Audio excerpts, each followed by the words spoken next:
I'm being angry today. You're getting angry, model. I'm sure you've heard by now, but if not, a certain VTuber agency that will not be named recently released a statement saying that one of their upcoming talents is a minor, and this is very bad. There are so many things wrong with an agency hiring someone who is yet to come of age, placing them at the forefront of parasocialism and unfiltered comments, that I can't even begin to fathom how this all came about. But before we get ahead of ourselves, let's address a few things. 1, this video is not meant as a hit piece on this sole minor talent, but rather a conversation for all agencies and businesses hiring minors into their live streaming repertoire. And 2, let's not pretend that there aren't any minors in the VTubing sphere. There are. A lot of avid viewers are minors, and many more dream of becoming a VTuber or content creator in the future. However, those who do involve themselves in the community are indies, as in self-organized, self-funded, and in full control of their activities. As indies, there are naturally less eyes on them compared to corporate talents, and whether they like it or not, it's the best outcome for them at that age. Just because they exist and perhaps show talent in their craft does not mean that they are mentally mature enough to be enlisted in a corporate setting. Just as trusting online adults to be managers holding only good intentions with no tendencies to abuse their power over the minor is a high ask these days. Grooming and imbalanced power dynamics between adults and minors are very real things within the entertainment industry, and we've seen it happen time and time again in the VTubing sphere already. When putting a minor into a law-binding contract between random internet adults, where startup costs and assets being provided for free hang over the minor's head like an obligation to comply, it's easy for certain advantages to be taken. Even adults feel pressured to be a yes man in such cases, pushing themselves into burnout and mental collapse just to keep the boss man happy. A minor is not equipped to deal with that. Let's look at top agencies for a sec.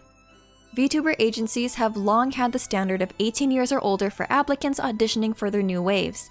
This is not just for show, there are both legal and ethical repercussions for hiring a minor into an agency. Many concerns stem from the lack of child labor laws enforced in the online entertainment space. Unlike Hollywood child actor regulations and local part-time job restrictions, it's hard to accurately gauge and make sure a minor working online from home is not spending over the allotted work hours under the child labor laws in which country they reside in. In most countries, a child worker is defined as someone under the age of 18 years old, in which they are not allowed to work night shifts. This is something that can be clearly enforced if it were an in-person job, whereas as a VTuber, especially when genmates live in different time zones, collabs and staff meetings are often held at strange hours of the night. It would be hard to completely accommodate the unique limitations of the minor's work hours in this case, wouldn't it? Beyond this, and not to get too technical because I'm not a lawyer or familiar with international law, but do any activities using the VTuber persona constitute as work? If so, any tweeting or using social media accounts to interact and promote their brand may count as work hours. Then would simply retweeting the agency's promotional tweets at night break the night work hours restriction? Would that classify as overtime? Social media managers out there? Let me know. So the unfortunate truth is that there aren't clear child labor protection laws for online creators, especially overseas hires from multiple countries. Due to this up-in-the-air state of things, people are worried about corporate talents being minors for good reason. But most importantly, the VTubing scene has made it very clear that content, viewers, and corporations are not child-friendly. According to multiple surveys and analytics, the majority of VTuber watchers are adults, meaning the audience most likely to engage in live chat, Twitter replies, and other social media where the child talent is easily accessible are adults. And while comments can be filtered and replies can be moderated, there is bound to be negative and inappropriate comments that slip through. Not to mention message boards like 4chan and Reddit where the user bases have absolutely abysmal levels of empathy. People love to dox corporate VTubers, and guess what?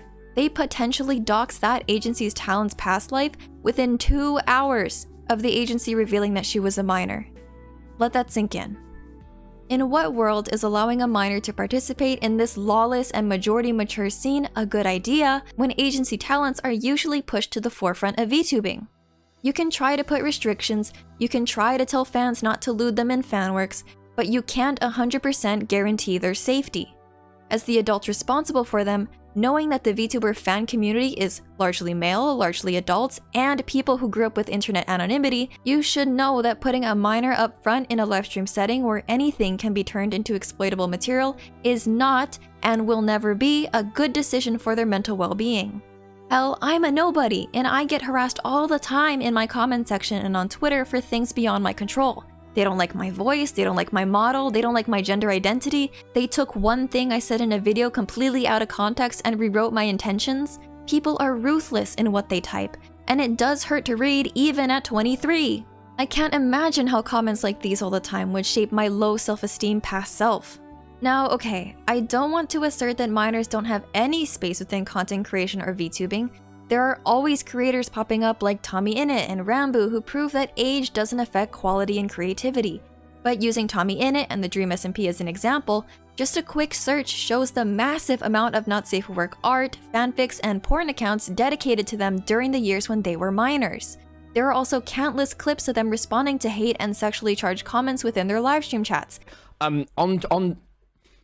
Me and I speak for me and Turbo and everything, all this, I've not been on Twitter very much over the past week, and it is being great. But boys, any of this not work, like sex-related fanfic, whatever that is on the Wattpad or on Twitter, I am not comfortable with that, and I do not endorse it. I just thought I'd have to say. I thought it would have been obvious because I'm a child, but I thought I'd just let you all know.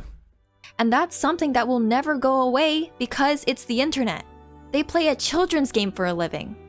Now, I know people will start to throw out, oh well, what about Hachima and Matsuri from Hololive? They were minors when they debuted. And yeah, they were. Back in 2018 when VTubing was just starting out and there were way less eyes on them. The community was also mainly say-so and idol-like, not the post-V shoujo and Luxium English side of VTubing when basically everything is not safe for work coded. The environment back then and the environment now is immensely different, and pretending that it's not for the sake of the gotcha take you have is incredibly irresponsible. There is also, of course, the growing pains Hololive had due to hiring a minor. Just mentioning the name Hitomi Chris sends a lot of people into nodding their head and understanding. Why? Because minors don't have a fully developed sense of responsibility, smart judgment, and ability to deal with high-stakes corporate jobs. They are also easily susceptible to grooming, all of which pertain to the alleged Hitomi Chris scandal. If a big shot like Hololive stopped allowing minors in early on, what makes you think a smaller agency can do any better now?